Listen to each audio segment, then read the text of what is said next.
18-year-old Eli Turner never thought hunger would lead to handcuffs. In a small Ohio town, he was caught running with nothing but bread and cheese meant for his sick mother waiting in a dark apartment. Months of missed school, quiet discrimination, and growing responsibility had already taken their toll. To the world, he looked like a thief. In truth, he was a boy trying to survive. What happened next in a quiet courtroom would challenge ideas of justice, responsibility, and how people treat one another across lines of race and power. Before we begin, tell us in the comments, where are you watching from today? And if you believe some heroes are willing to look guilty to save the innocent, this story is for you. Mapleton, Ohio, sat under a pale autumn sky that afternoon. The air was cool, but not yet cold, the kind that carried the smell of fallen leaves and distant exhaust. Clouds moved slowly above Maple Street, filtering the sunlight into a dull gray that made the town feel quieter than usual, as if everything were holding its breath. Maple Street was not famous for anything. A line of small shops, a playground across the road, a few parked cars with rust creeping along their edges. Life here passed unnoticed most days, until Eli Turner ran. Eli Turner was 18 years old, black, tall for his age but noticeably thin, the kind of thin that came not from fashion or discipline but from long months of missed meals. His shoulders sloped forward slightly, not from weakness but from habit, years of trying to take up as little space as possible. His skin was a deep brown, his hair cut short and uneven, as if trimmed at home. His eyes, dark and wide, held a constant alertness, shaped by a life that had taught him to expect trouble before kindness. That afternoon, his hands were shaking. He burst out of the small grocery store on the corner of Maple Street, the bell above the door ringing sharply behind him. Tucked under his jacket were a loaf of white bread and a packet of sliced cheese. Nothing else. No money, no weapon, no plan beyond getting home. "Hey, stop!" The shout came from behind him. Eli didn't turn around. He ran.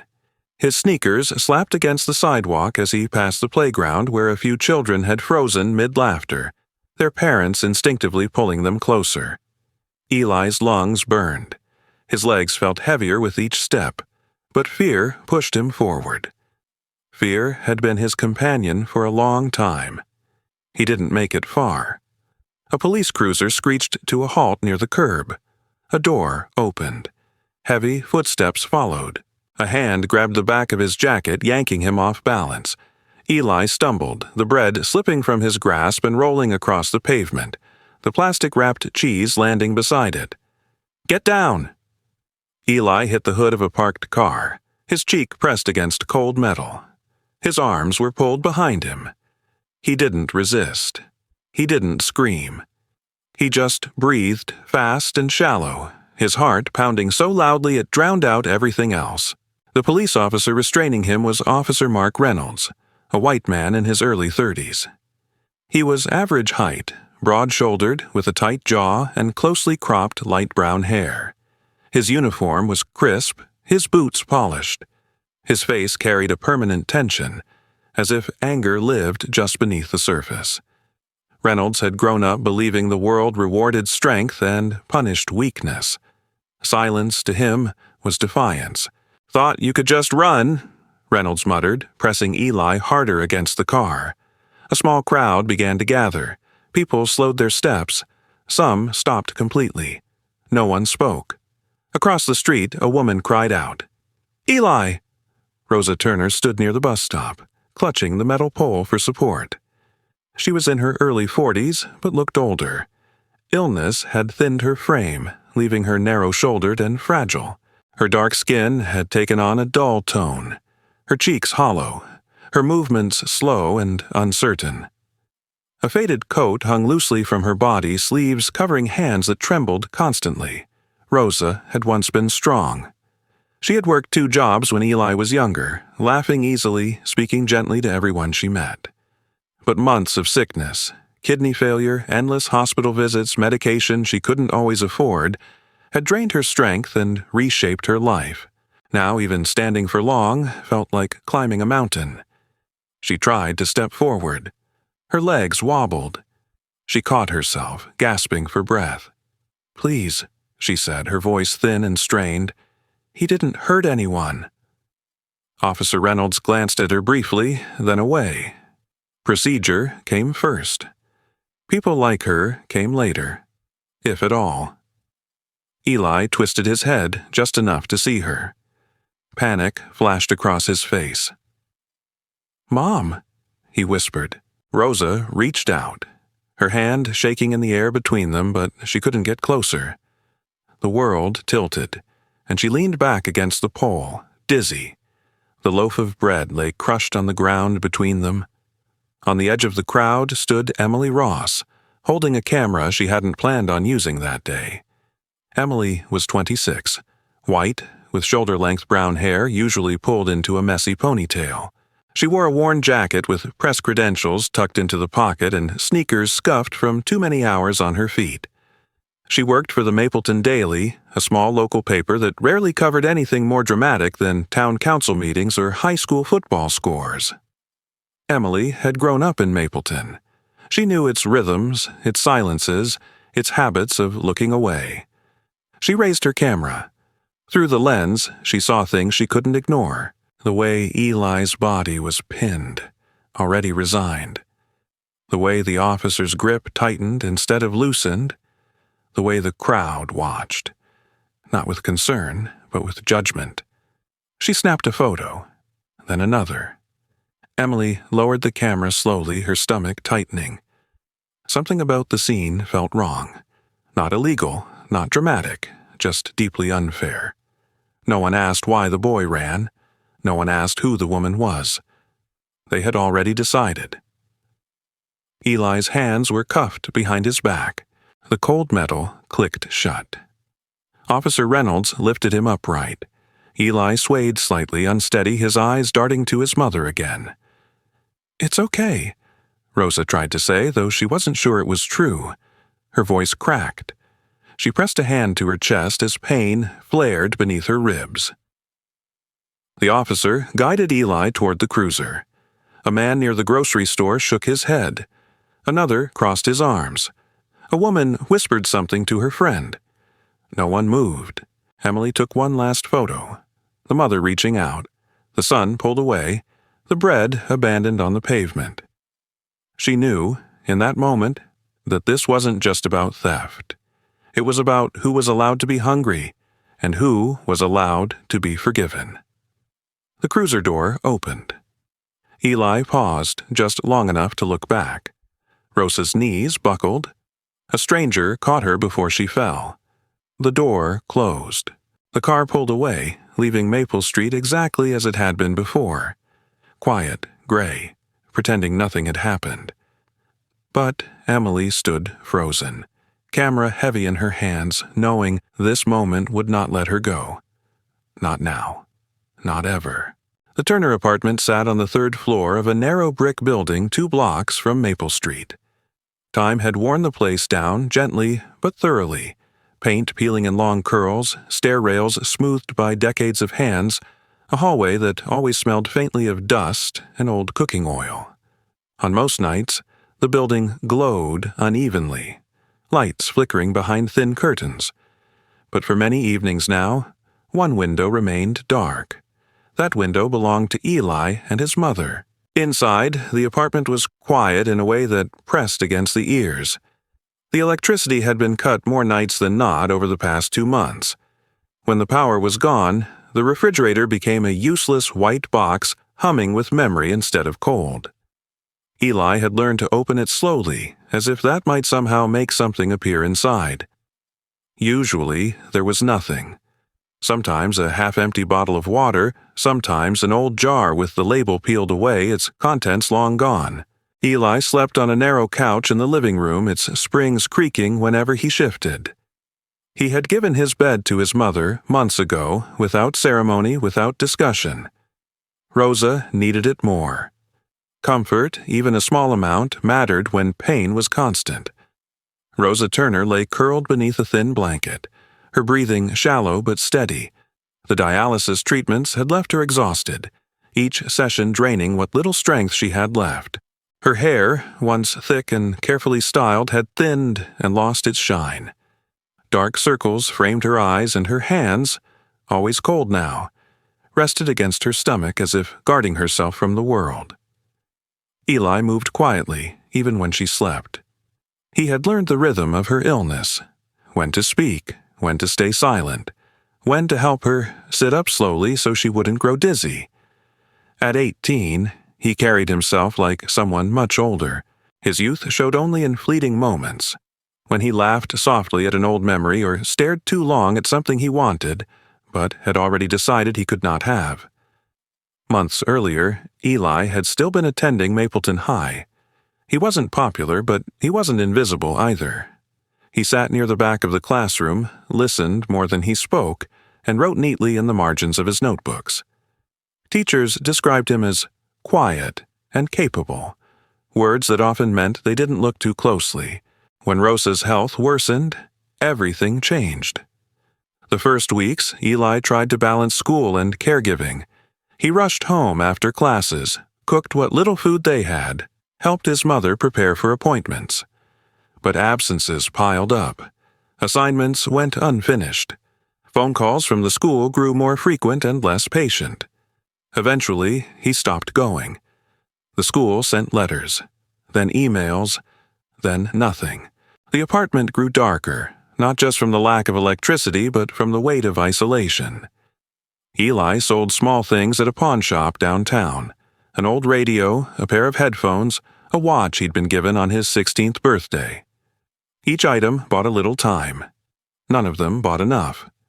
On the second floor lived Mrs. Evelyn Parker, a woman in her late 60s with gray hair pulled into a tight bun and a habit of watching the street from behind lace curtains.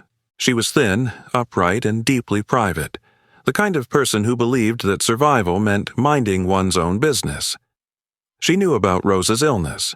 She had seen Eli helping his mother up the stairs, one careful step at a time. Once, she had knocked on their door with a bag of canned soup. Rosa had smiled, grateful but embarrassed. Eli had thanked her too many times. Mrs. Parker had nodded, uncomfortable with emotion, and left quickly. She never knocked again. Helping once felt kind. Helping twice felt like commitment. Across the hall lived Derek Lawson, a stocky man in his 40s with permanently grease-stained hands. He worked long shifts at a local auto shop and came home smelling of oil and metal. Derek was loud, quick to laugh, quicker to complain. He had noticed the darkness in Eli's apartment, the silence behind the door. One night, he paused outside it, fist raised. He thought about knocking. He thought about offering a meal or a few dollars or a ride somewhere. Then he thought about his own bills, his own problems, the way trouble seemed to spread once you let it in. His hand dropped. The hallway remained quiet. On evenings when the power was out, Eli lit a small candle and placed it on the kitchen counter. Its flame flickered against the walls, casting shadows that made the apartment feel larger and emptier at the same time. He used the light to check on his mother, to read the instructions on her medication bottles, to count the pills carefully. He had learned that mistakes cost more than money. Sometimes, when Rosa was awake, she apologized. "I'm sorry," she would whisper. "You should be in school." Eli always shook his head. "It's okay," he said, though it wasn't. "We'll figure it out." But figuring it out had become a series of impossible choices: food or medication, electricity or bus fare, pride or survival. The day Eli took the bread and cheese had started like many others. Rosa had been too weak to eat. Eli had felt the familiar hollow ache in his stomach, sharp and distracting. He had counted the money in his pocket. Coins and a few wrinkled bills, not enough for anything meaningful. The grocery store on Maple Street had seemed close. Too close to ignore. Now, hours later, the apartment sat empty. The candle burned down to a stub before going out completely. Darkness reclaimed the room. Outside, the building carried on. Doors opened and closed. Televisions flickered. Laughter drifted through thin walls. Life continued adjacent but unreachable. The neighbors knew. They all knew. And their silence settled into the apartment like dust, coating every surface, becoming part of the air Eli and Rosa breathed. It was not cruelty. It was something quieter, more comfortable. The choice to look away. Mapleton High stood on a low hill at the edge of town, its brick facade clean and symmetrical, flags fluttering above the entrance as if order itself could be stitched into fabric. Inside, the hallways smelled of disinfectant and paper. Bells rang on time. Rules were posted everywhere.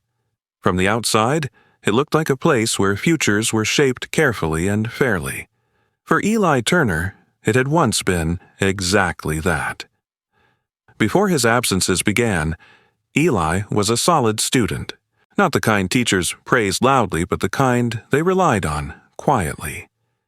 He sat near the windows, tall frame folded into a desk too small, notebooks always open. He listened carefully, asked questions when something mattered, and wrote with a clarity that surprised people who had already made assumptions about him. His essays were thoughtful, restrained, observant. He noticed things others missed. Then his mother got sick. At first, his missed days were explained away as temporary, then ongoing. Then, without ceremony, they became excessive. Each absence added weight to a file that grew thicker without anyone opening it to read the reasons inside. When Eli finally returned after weeks away, the school felt different, louder, colder. Students glanced at him, then away. Some whispered. Others laughed too quickly, too sharply, as if performing for an audience that didn't exist.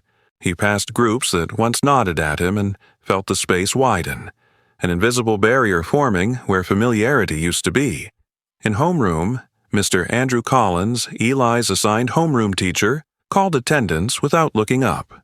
Collins was in his early 50s, balding with wireframe glasses and a voice that carried impatience even when he tried to sound neutral. He valued structure above all else. In his mind, order was fairness. Anyone who disrupted it became a problem to be managed. When he reached Eli's name, he paused. "Back again?" Collins said, finally looking up. A few students snickered. Eli nodded once. "Yes, sir?" Collins made a note in his book, lips pressed thin. To him, Eli wasn't a student returning under strain. He was a liability, a pattern of absences, a deviation from routine. Compassion did not fit easily into spreadsheets. By lunchtime, Eli sat alone. Across the cafeteria, Jason Miller, a broad-shouldered senior with an easy smile and a loud voice, leaned toward his friends. Jason came from a comfortable home, the kind with 2 cars and a stocked fridge. He had never worried about missing a meal. He glanced at Eli, then said something under his breath. Laughter followed. Eli pretended not to hear. He had learned that reacting only made things worse. The comments came anyway, not always direct, sometimes disguised as jokes, sometimes framed as concern. "Man, you disappear a lot," someone said in the hallway. "Everything okay at home?" Others didn't bother hiding it. "Figures," a girl muttered once, eyes sliding over Eli. "Always something." The words stacked up, small but heavy. They weren't shouted. They didn't need to be. The message was clear. Eli no longer belonged here. In English class, however, things were different, at least at first. Mrs. Eleanor Hall stood at the front of the room, a woman in her early 40s with soft brown hair streaked lightly with gray. She dressed simply, cardigans and long skirts, and carried herself with a quiet attentiveness. Her eyes missed very little. Years ago, a bitter dispute with the school board over curriculum changes had taught her caution. She had learned to survive by choosing her battles carefully. When Eli returned to her class, she noticed the change immediately, the slump in his shoulders, the way he avoided eye contact, the absence of his usual confidence when he spoke. She assigned an in-class writing exercise, a short reflection on responsibility. Eli's pen moved quickly. When she collected the papers, his stood out. He wrote about responsibility not as duty but as weight, something carried unevenly, often by those least prepared for it. He wrote without bitterness, without accusation, just quiet honesty.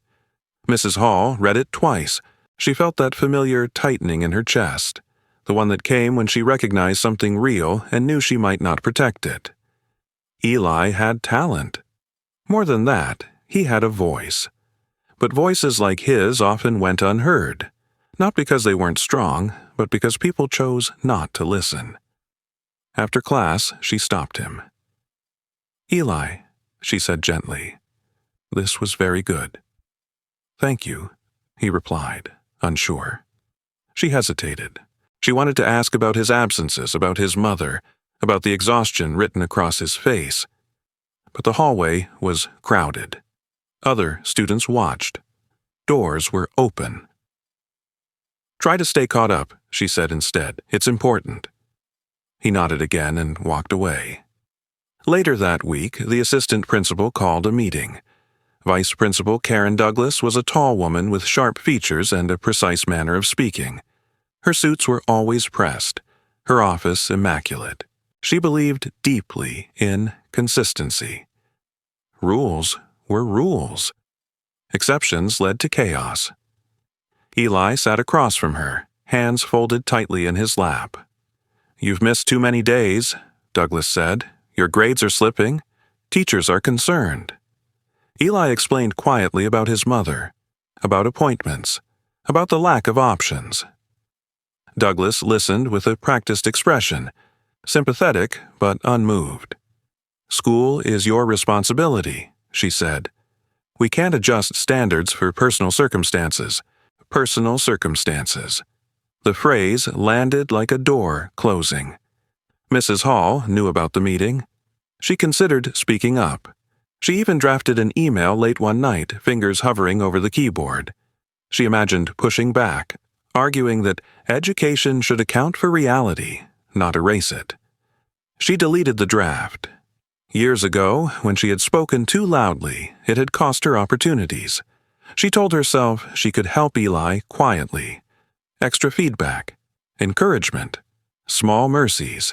But small mercies did not change systems. By the end of the semester, Eli stopped turning in work altogether, not because he didn't care, but because caring had begun to feel dangerous. Every assignment was a reminder of what he was losing. One afternoon, as he walked past the school doors for the last time, no one stopped him. The building remained exactly as it was.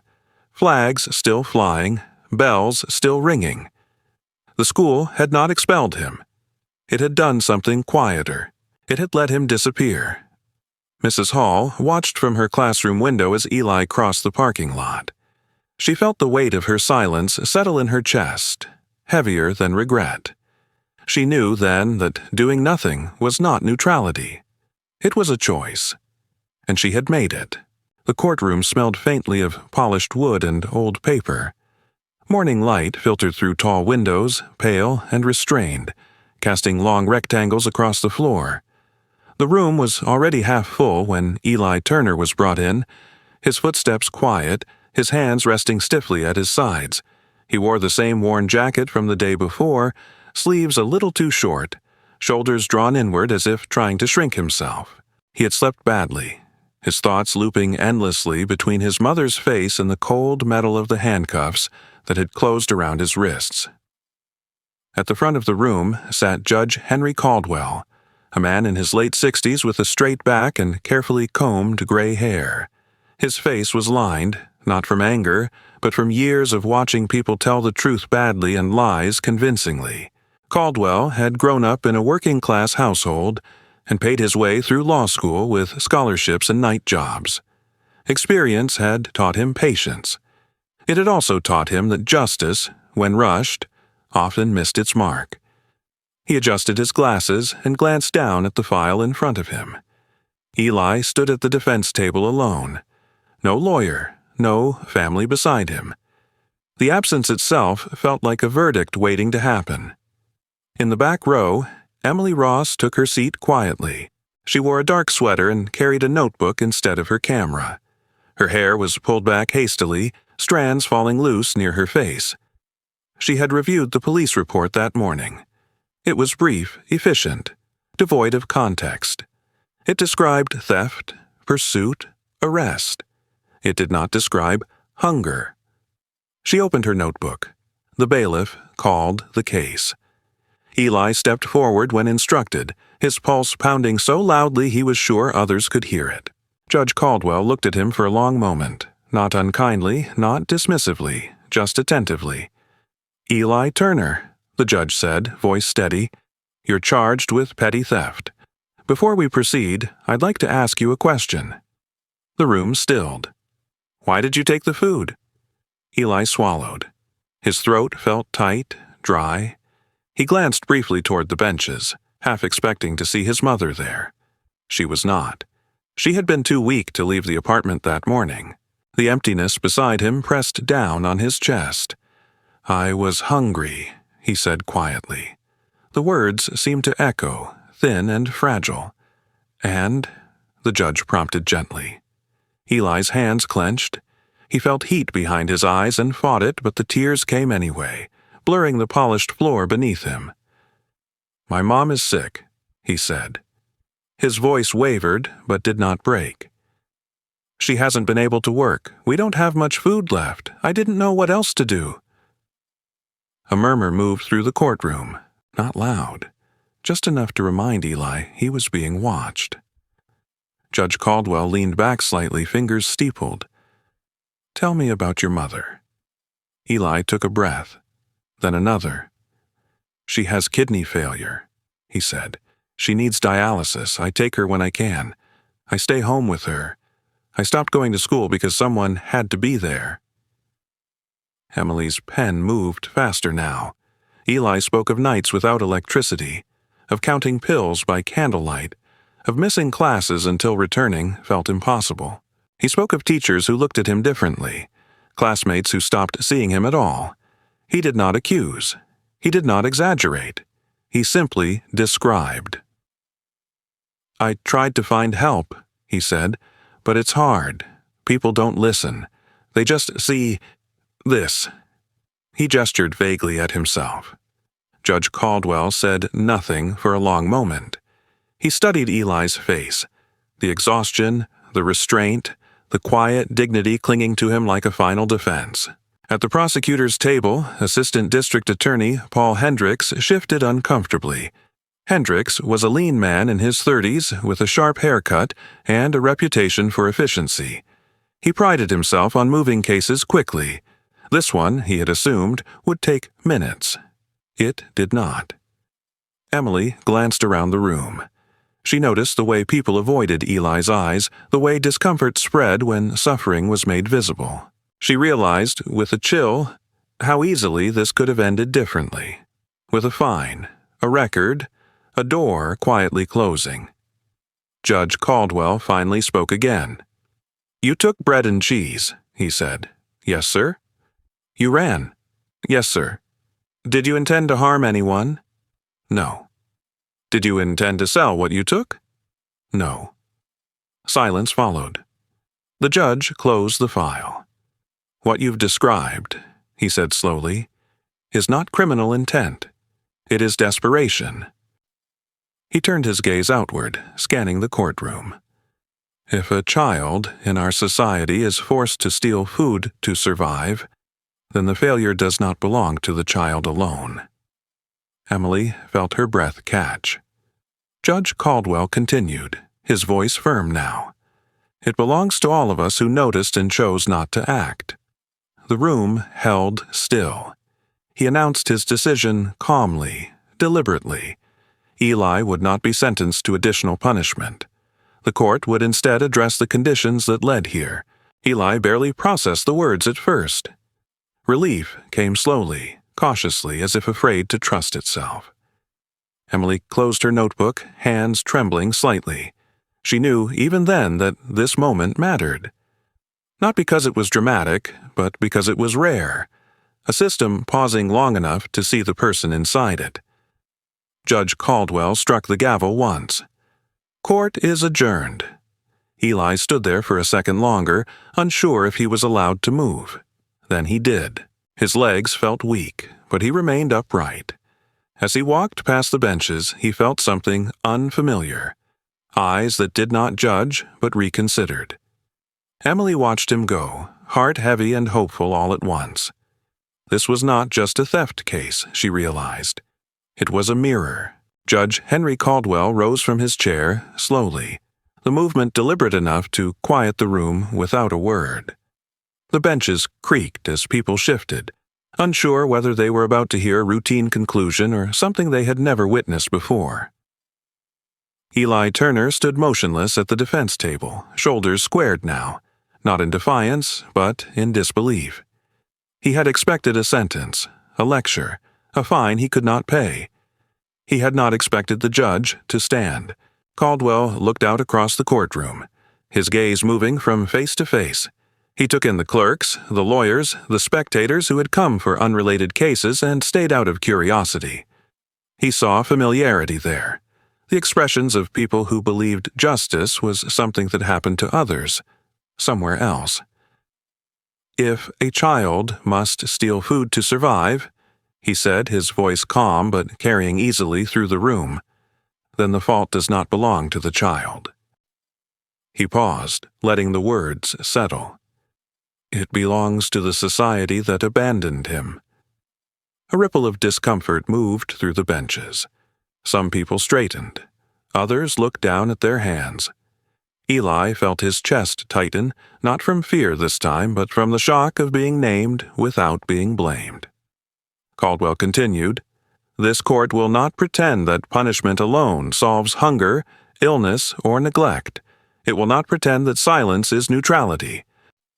He gestured subtly to the clerk, who prepared to note the ruling.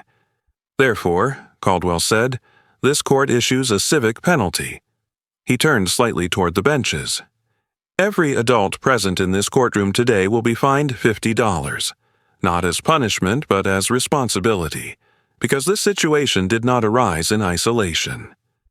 A murmur broke out, quickly stifled by the bailiff's raised hand. Eli's eyes widened.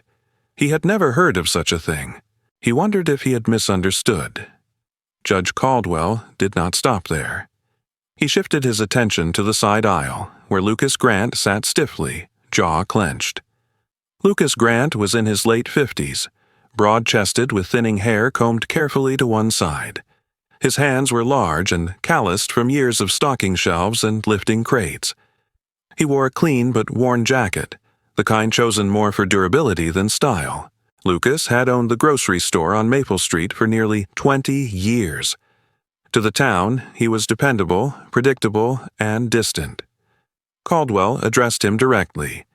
"Mr. Grant, you are fined $500 for failing to offer aid to a child who was visibly hungry." Lucas stiffened. His face flushed with anger. "That boy stole from me," he said before he could stop himself. His voice echoed more loudly than he intended. "I followed the law." Caldwell met his gaze evenly. "You followed procedure," he corrected. "That is not the same thing."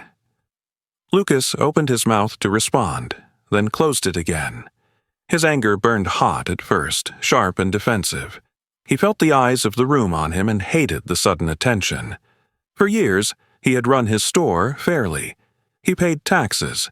He donated canned food once a year. He told himself he had done his part. But as Caldwell spoke, something else crept in. Memory. Lucas was no longer seeing the courtroom. He was seeing a narrow kitchen from decades earlier. A table with one loose leg, a refrigerator just as empty as Eli's. He remembered being 14, stealing bread from a bakery not far from where he grew up. He remembered the shame, the fear, the relief of eating anyway. He remembered a woman behind the counter who had seen him and said nothing, sliding an extra roll into the bag when no one was looking. He had forgotten that version of himself. The courtroom came back into focus. Lucas swallowed hard. His anger drained, replaced by something heavier, He nodded once, slowly, not in agreement but in recognition. Judge Caldwell concluded, "The funds collected will be directed toward immediate support for Mr. Turner and his mother." Eli's knees felt weak. He gripped the edge of the table lightly, steadying himself. He had expected to leave with nothing but freedom, which already felt like a miracle. This was more than he could process.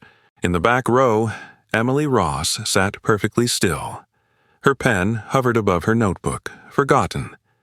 She watched the reactions ripple outward, the stiffened spines, the uneasy glances, the quiet recalculations.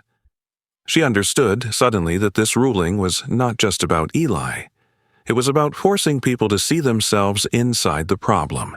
Lucas Grant leaned back in his seat, eyes fixed on the floor. He felt exposed in a way no fine could match. For years, he had prided himself on surviving, on building something solid.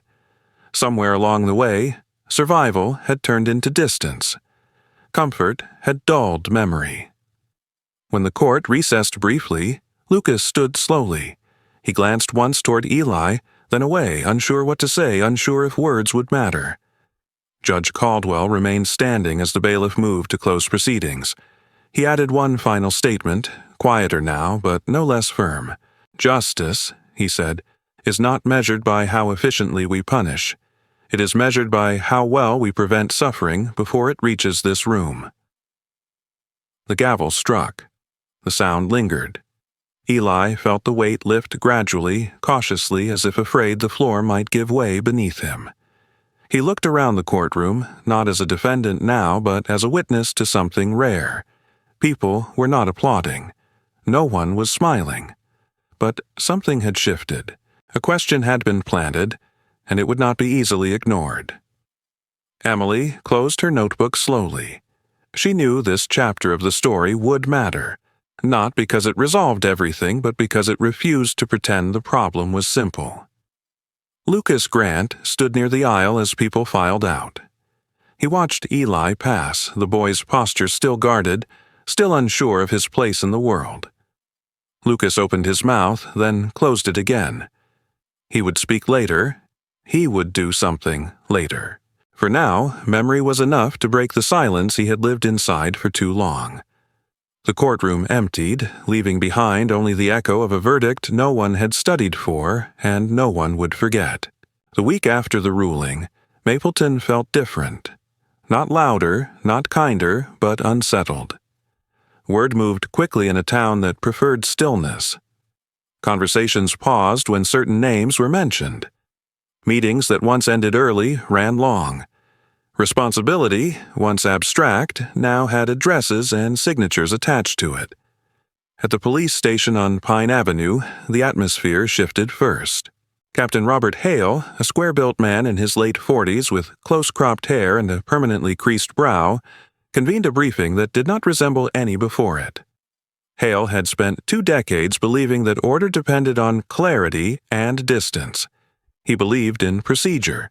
He did not believe in public introspection. The judge's directive forced both. Community oversight, Hale read aloud from the court order, his voice measured. Direct involvement. Documentation. The room was quiet. Officers shifted in their chairs. Among them sat Officer Mark Reynolds, jaw tight, posture rigid. He looked unchanged, but something in him had been disturbed. The arrest on Maple Street had been routine until it wasn't. Now his name appeared in a file tied to a word he disliked. Accountability. He told himself he had followed the rules. He told himself that was enough. The order suggested otherwise. Across town, at Mapleton High, the day began with an announcement over the intercom. The principal's voice was calm, rehearsed, careful. The school would be implementing a mandatory civic service and education program focused on bias, empathy, and responsibility. Participation would not be optional. In the staff lounge, Mrs. Eleanor Hall sat with a mug of coffee growing cold in her hands. She was pale, her shoulders slightly hunched, as if bracing for impact. She had read Emily Ross's article late the night before. Every word. It named patterns she recognized. It did not spare institutions. It did not spare silence.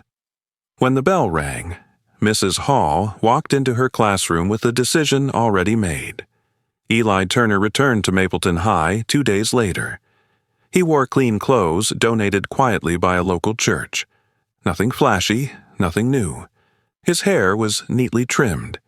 He stood taller than he had months ago, not from confidence but from resolve. The hallways felt the same, yet not. Eyes followed him, some curious, some uneasy, some apologetic without knowing how to be. In the front office, guidance counselor Janet Ruiz greeted him. Ruiz was a short woman in her 30s with a warm smile and careful eyes. She had grown up in a crowded household, learned early how systems could swallow people whole. Her desk was cluttered with folders and sticky notes, evidence of a job that refused to be neat.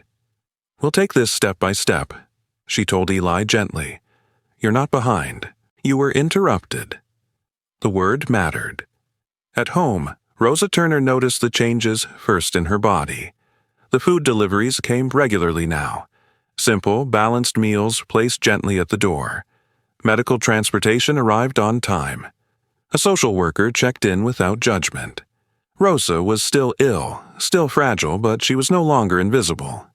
Megan Whitfield, the assigned caseworker, was tall and slender with soft-spoken confidence. She wore practical shoes and carried a clipboard marked with careful handwriting.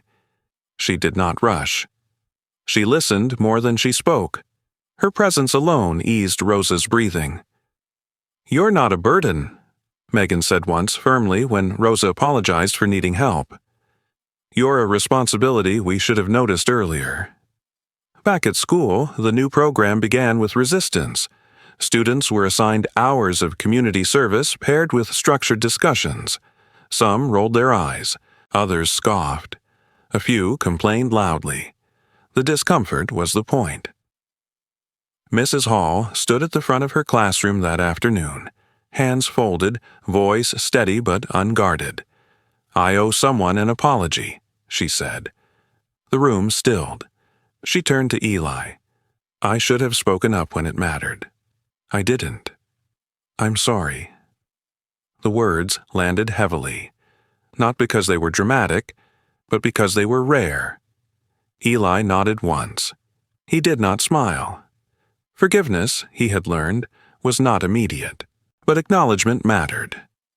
Meanwhile, Emily Ross's article traveled far beyond Mapleton. It was shared, reposted, discussed on radio segments and morning shows. Headlines framed it as a question rather than a scandal. When responsibility fails, who pays? The pressure mounted. City council meetings filled beyond capacity. Officials who had never visited Maple Street now spoke its name carefully. Emily watched the reaction with mixed emotions. She had wanted awareness, not spectacle. Still, she knew momentum mattered. In her inbox, messages arrived from teachers, students, parents, some grateful, some defensive. A few were hateful. She read them all. She wrote back to none. The story was no longer hers. At Mapleton High, the first service project paired students with local food banks and shelters. Eli worked quietly, methodically. He did not tell his story. He did not need to. People noticed anyway. Officer Reynolds attended one of the educational sessions, seated in the back, arms crossed. He listened as facilitators spoke about bias not as accusation, but as habit. The idea unsettled him. He wanted rules. He wanted lines. Habits were harder to fight. After the session, he lingered near the exit.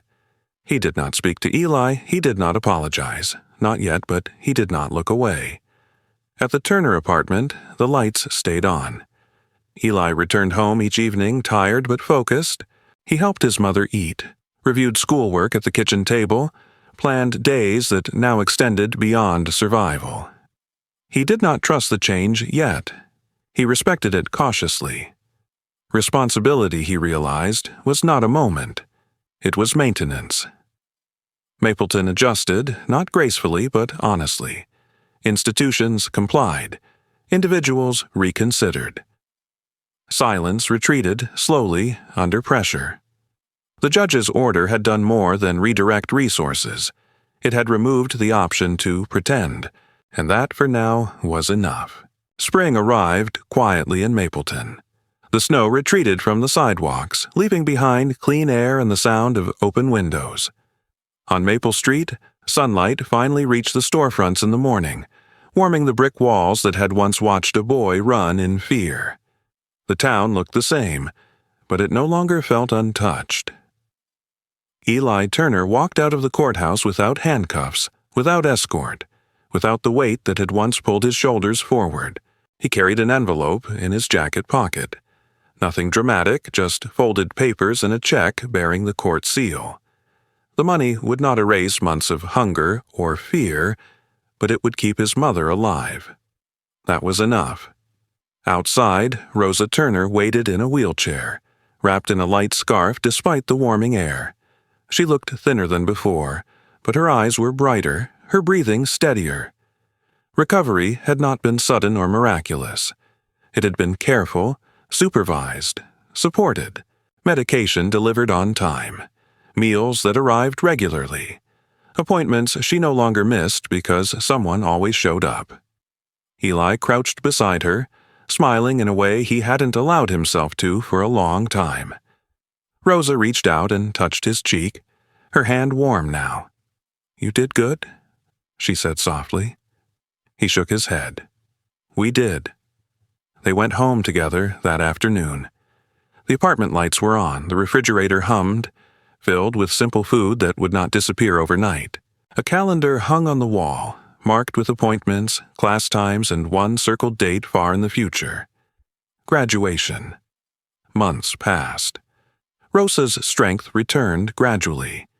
She began walking short distances without assistance, then longer ones, stopping often but smiling through it. When her doctor finally cleared her for part-time work, she cried, not from pain but from relief. She found a job at a local library shelving books for a few hours each day. It suited her. Quiet, orderly, human.